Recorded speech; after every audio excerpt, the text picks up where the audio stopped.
Assalamualaikum warahmatullahi wabarakatuh. Saudaraku, coba berhenti sejenak dari hiruk-pikuk dunia. Tarik napas dalam-dalam dan bayangkan satu peristiwa yang pasti akan terjadi pada setiap manusia, tanpa terkecuali, yaitu kematian. Bayangkan suatu hari nanti, tubuh kita tak lagi bergerak. Kita terbujur kaku, dibaringkan di atas papan, dimandikan oleh tangan orang lain, dikafani dengan kain putih polos, disalatkan oleh keluarga dan sahabat, lalu perlahan diturunkan ke dalam tanah yang dingin dan sempit. Satu persatu tanah merah mulai ditimbun ke atas tubuh kita. Suara tangis perlahan memudar, langkah kaki orang-orang yang kita cintai menjauh, hingga akhirnya kita benar-benar sendirian. Tidak ada sinyal, tidak ada teman, tidak ada pelarian. Semua yang dulu kita kejar, harta, jabatan, pengakuan, popularitas, tak ada yang ikut menemani.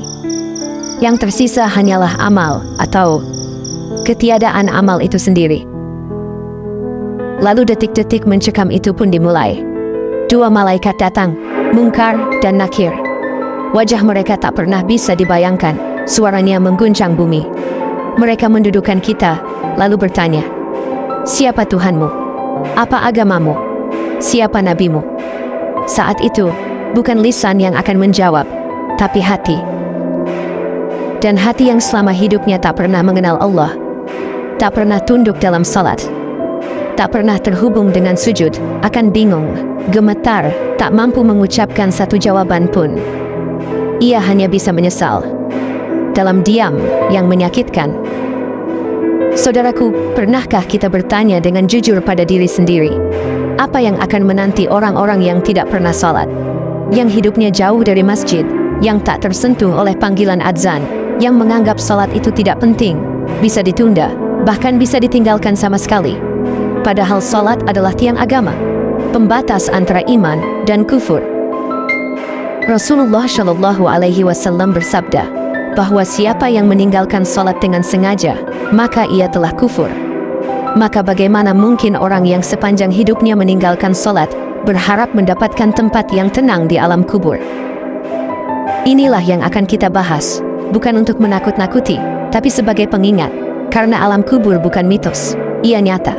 Dan jika kita tidak bersiap sejak sekarang, bisa jadi penyesalan itu akan datang saat kita sudah tak bisa kembali lagi ke dunia.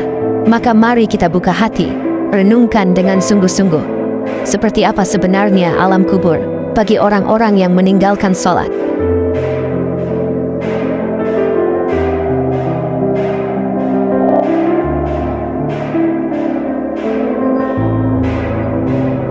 Salat, tiang agama yang diabaikan. Saudaraku, salat bukan sekadar ritual harian. Salat adalah tiang utama dalam agama Islam. Ia adalah bentuk komunikasi langsung antara hamba dan Rabb-Nya.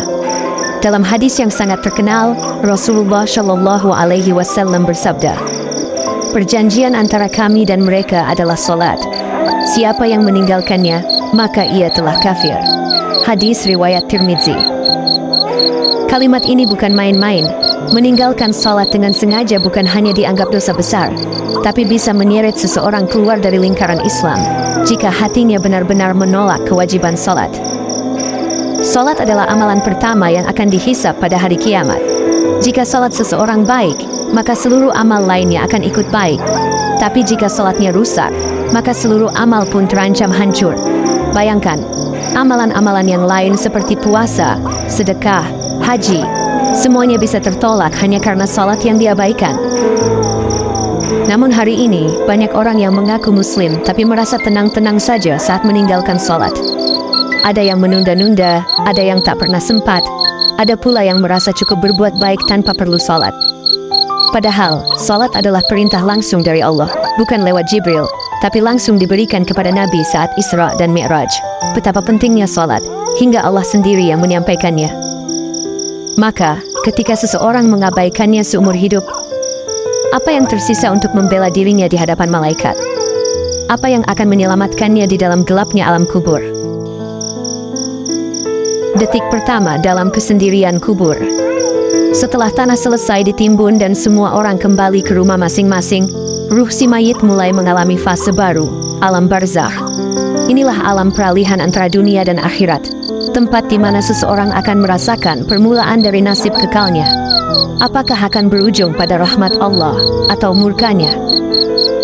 Bagi orang-orang yang beriman dan menjaga salatnya, kubur bisa menjadi taman dari taman-taman surga. Ia diberi tempat lapang, diberi penerangan, dan wangi surgawi mulai mengalir. Tapi bagaimana dengan orang yang tidak pernah salat? Yang sepanjang hidupnya berpaling dari panggilan Allah? Kuburnya tidak seperti itu. Bahkan dari awal saja, ia sudah dihampiri dengan kegelapan dan kesempitan. Rasulullah Shallallahu Alaihi Wasallam bersabda bahwa kubur bisa menghimpit seseorang sampai tulang-tulang rusuknya saling bertindihan. Dan itu bisa menjadi permulaan dari siksaan yang tak terputus. Bagi yang meninggalkan salat, detik pertama di alam kubur bukan ketenangan, melainkan teror. Sebab amal utama yang semestinya menjadi tamengnya di kubur, salat, tidak pernah ia lakukan. Alam kubur bukan sekadar tidur panjang. Di dalamnya, ruh sadar. Ia merasakan, ia menyesal. Tapi sayangnya, tidak ada lagi ruang untuk memperbaiki. Penyesalan hanya menjadi beban yang menambah rasa sakit. Dan salah satu penyesalan terbesar adalah, mengapa aku tidak salat ketika masih punya waktu di dunia? Coba bayangkan, saat di dunia kita sering tidur lebih awal atau begadang untuk hal-hal yang tak penting, namun kita abaikan salat. Saat itu, kita tak merasa apa-apa. Tapi di alam kubur, setiap rakaat yang pernah kita tinggalkan akan berubah menjadi beban. Dan sayangnya, tidak ada tombol ulang di sana. Malaikat Munkar dan Nakir bertanya. Tak lama setelah tubuh dikuburkan, dua malaikat yang ditugaskan oleh Allah datang menghampiri. Munkar dan Nakir. Bukan malaikat dengan wujud lembut atau menenangkan, tapi sebaliknya. Mereka datang dengan rupa yang menakutkan, suara yang menggelegar, dan kehadiran yang mengguncang alam ruh. Mereka mendudukan mayit dalam kuburnya, lalu mulai bertanya, "Siapa Tuhanmu? Apa agamamu? Siapa nabimu?" Pertanyaan ini tampak sederhana, namun di alam kubur, tidak semua orang bisa menjawab. Bukan karena lupa, tapi karena hatinya selama hidup tak pernah diisi dengan keimanan. Karena lisannya tak pernah basah dengan zikir. Dan karena tubuhnya tak pernah tunduk dalam sujud kepada Rabb-Nya. Bagi orang yang rajin salat, hatinya akan mantap menjawab. Allah akan kokohkan ia dengan jawaban yang benar. Tapi bagi orang yang tidak pernah salat, yang mengabaikan perintahnya, lisannya keluh, dadanya sesak. Ia hanya bisa berkata, "Hah, aku tidak tahu." Jawaban ini bukan hanya menunjukkan kegagalan, tapi juga awal dari siksaan. Setelah itu, kuburnya mulai menyempit. Tempat yang tadinya berupa liang sempit itu berubah menjadi ruang tekanan yang menghancurkan. Ia dihantam dengan palu besar dari besi, seperti dalam hadis, yang jika palu itu digunakan untuk memukul gunung, maka hancurlah gunung itu. Tapi ia tidak mati.